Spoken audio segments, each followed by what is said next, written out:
Assalamualaikum warahmatullahi wabarakatuh. Apa kabarnya anak soleh soleha? Semoga kalian selalu dalam lindungan Allah Subhanahu wa Ta'ala. Nah, dalam pembelajaran tematik kali ini ada 4 hal yang akan kalian pelajari. Yang pertama, kalian akan belajar membuat cerita berdasarkan gambar. Kemudian mengetahui informasi mengenai penghematan energi. Yang ketiga, kalian mengetahui hak dan kewajiban dalam penghematan energi serta saran atas suatu perilaku. Dan yang keempat adalah menulis laporan. Oke, anak soleh-soleha, sebelum pelajaran dimulai, jangan lupa berdoa ya. Oke, anak soleh-soleha, dalam pelajaran bahasa Indonesia terdapat materi mengenai membuat cerita berdasarkan gambar. Membuat cerita tidak hanya berdasarkan kata, tetapi juga berdasarkan gambar. Dasar utama membuat cerita berdasarkan gambar adalah ketelitian dalam memperhatikan gambar cerita. Nah, sekarang Miss akan menampilkan sebuah gambar dengan ceritanya. Oke, disimak ya. Rumah Dayu sangat asri dan bersih. Banyak tanaman di halaman rumahnya. Setiap sore, Dayu dan keluarga menyiram tanaman. Pagi hari, Dayu dan keluarga membersihkan rumah. Semua jendela dibuka agar sinar matahari dapat masuk ke dalam rumah. Pepohonan di rumah Dayu sangat subur dan rimbun. Pepohonan membuat teduh lingkungan di sekitarnya. Pepohonan membuat udara di sekitarnya bersih. Jendela dan lubang udara di rumah Dayu banyak. Jendela dan lubang udara berguna untuk keluar masuknya udara. Selain itu, rumah Dayu menjadi terang pada pagi dan siang hari. Sinar matahari dapat masuk ke dalam rumah melalui jendela dan lubang udara. Udara di dalam rumah selalu terjaga kebersihannya.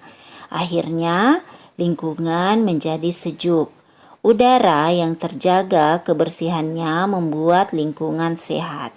Rumah Dayu tidak memerlukan pendingin ruangan. Dengan demikian, Dayu dan keluarga ikut menjaga ketersediaan energi. Dayu dan keluarga menghemat penggunaan energi listrik. Selain itu, biaya listrik menjadi murah. Oke, selanjutnya gambar kedua ya. Desa tempat tinggal Adi merupakan desa mandiri. Di desa ini sudah memiliki reaktor biogas. Reaktor biogas merupakan tempat yang digunakan untuk menghasilkan biogas.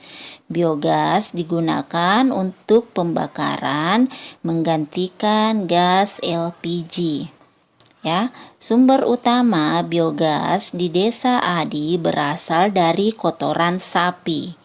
Ada puluhan ekor sapi yang dipelihara di desa. Kotoran sapi dikumpulkan kemudian diolah untuk menghasilkan gas metana. Gas metana merupakan gas yang ramah lingkungan untuk pembakaran. Gas ini memiliki panas yang baik untuk pembakaran. Gas ini juga tidak berbau kotoran yang dapat mengubah rasa makanan menjadi tidak enak. Penggunaan gas LPG di desa Adi telah mengalami penurunan. Penurunan ini terjadi karena masyarakat telah beralih menggunakan biogas. Manfaat dari biogas mulai dirasakan warga desa. Pengeluaran biaya untuk kebutuhan sehari-hari juga mengalami penurunan. Biaya untuk membeli gas LPG yang mahal dapat digunakan untuk memenuhi kebutuhan pokok yang lain. Lingkungan yang bau akibat kotoran sapi sudah mulai hilang. Udara lingkungan menjadi segar yang baik untuk kesehatan tubuh. Selanjutnya, cerita di gambar ketiga. Jalan raya adalah tempat melintas berbagai kendaraan bermotor. Ada yang beroda 2, beroda 4, bahkan beroda 6. Mengendarai sepeda harus dilengkapi dengan helm. Helm menjaga keamanan sewaktu bersepeda di jalan raya. Ada jalur khusus untuk pengendara sepeda.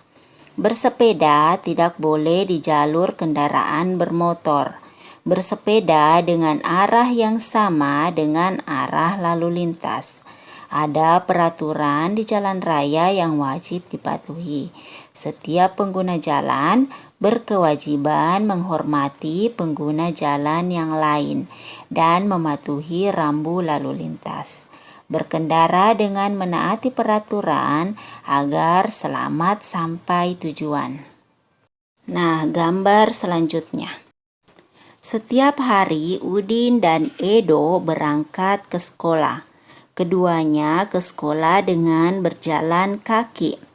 Siti dan Dayu ke sekolah juga berjalan kaki. Ada juga teman Udin ke sekolah naik sepeda. Bersepeda atau berjalan kaki bersama teman merupakan kegiatan yang menyenangkan. Bersepeda menghemat energi bahan bakar minyak. Karena berjalan dan bersepeda tidak membutuhkan bahan bakar minyak. Menggunakan transportasi umum termasuk menghemat bahan bakar minyak. Penggunaan transportasi umum mengurangi penggunaan kendaraan pribadi. Semakin banyak orang yang menggunakan transportasi umum, semakin banyak penghematan bahan bakar minyak. Nah, anak soleh-soleha, hemat adalah sikap yang sesuai dengan pengamalan sila kelima Pancasila. Contoh butir pengamalannya adalah tidak menggunakan hak milik untuk hal-hal yang bersifat pemborosan. Nah, bagaimana pendapat kalian tentang perilaku anak pada gambar ini? Perilaku anak pada gambar tidak sesuai dengan sila kelima Pancasila. Tuhan juga memerintahkan manusia agar tidak melakukan pemborosan. Seseorang yang melakukan pemborosan berarti tidak peduli dengan orang lain. Selain itu, juga tidak peduli dengan alam yang kita tempati. Padahal alam ini merupakan tempat tinggal semua makhluk hidup. Nah, ketika kalian melihat ada perilaku pemborosan seperti ini, bermain-main yang menggunakan energi listrik, kira-kira apa saran perbaikan yang akan kalian berikan kepada perilaku tersebut? Oke, saran perbaikannya adalah bermain permainan yang tidak menggunakan energi listrik agar tidak boros listrik ya, atau bisa melakukan penghematan energi.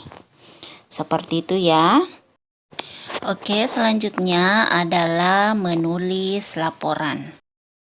Laporan adalah hasil kunjungan, pengamatan, dan kegiatan di suatu tempat yang didokumentasikan. Dilihat dari segi penyampaian, ada dua macam laporan. Ada laporan tulisan dan ada laporan lisan. Salah satu jenis laporan adalah laporan kegiatan. Laporan kegiatan merupakan laporan yang dibuat berdasarkan kegiatan yang telah dilakukan. Nah, berikut contoh laporan kegiatan.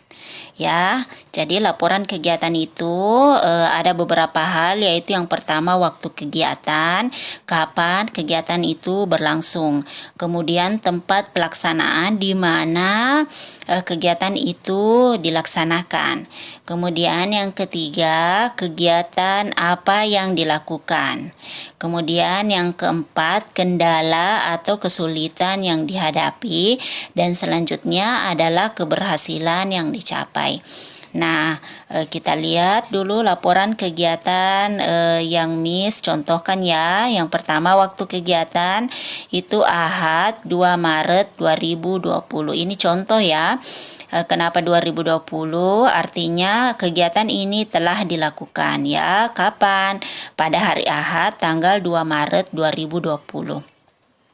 Tempat pelaksanaannya di mana? Di rumah. Kemudian kegiatan pemanfaatan energi yang sudah dilakukan adalah menadah air hujan, ya. Kemudian kesulitan yang dihadapi itu kita kehujanan, ya. Kemudian yang kelima, keberhasilan yang dicapai bisa memanfaatkan air hujan yang turun untuk keperluan sehari-hari sehingga bisa menghemat air. Nah, itu tadi contoh kegiatan yang Miss lakukan pada hari Ahad 2 Maret 2020. Nama kegiatannya adalah menadah air hujan, yang mana kegiatan ini merupakan kegiatan pemanfaatan energi. Ya, seperti itu ya anak soleh-soleha. Jadi anandaku bisa latihan membuat laporan kegiatan. Ingat, laporan kegiatan itu strukturnya yaitu yang pertama waktu kegiatan, tempat pelaksanaan, apa nama kegiatannya, kemudian kesulitan atau hambatan yang dihadapi, dan yang kelima adalah keberhasilan yang dicapai. Ya, seperti itu ya anak soleh-soleha. Oke, anak soleh-soleha, dalam video ini kita sudah membahas, Miss sudah memberikan contoh tentang cerita yang berdasarkan gambar. Kemudian Miss sudah memberikan informasi mengenai penghematan energi yang dilakukan, kemudian hak dan kewajiban dalam penghematan energi, dan yang terakhir adalah menulis laporan. Perlu anandaku ketahui bahwa alam telah menyediakan segalanya untuk kebutuhan hidup manusia. Berbagai kegiatan manusia yang bertujuan ingin menguasai sumber daya alam menyebabkan keseimbangan ekosistem menjadi rusak. Eksploitasi bahan bakar besar-besaran mengakibatkan kelangkaan bahan bakar. Untuk itu, kamu sebagai generasi penerus bangsa harus peduli terhadap lingkungan. Belajarlah yang rajin agar suatu saat kamu dapat menemukan inovasi-inovasi baru serta sumber energi alternatif yang berguna untuk kepentingan manusia dan lingkungan. Semoga bermanfaat penjelasan Miss kali ini. Miss tutup dengan ucapan wallahul muwaffiq ila aqwamit thoriq. Assalamualaikum warahmatullahi wabarakatuh.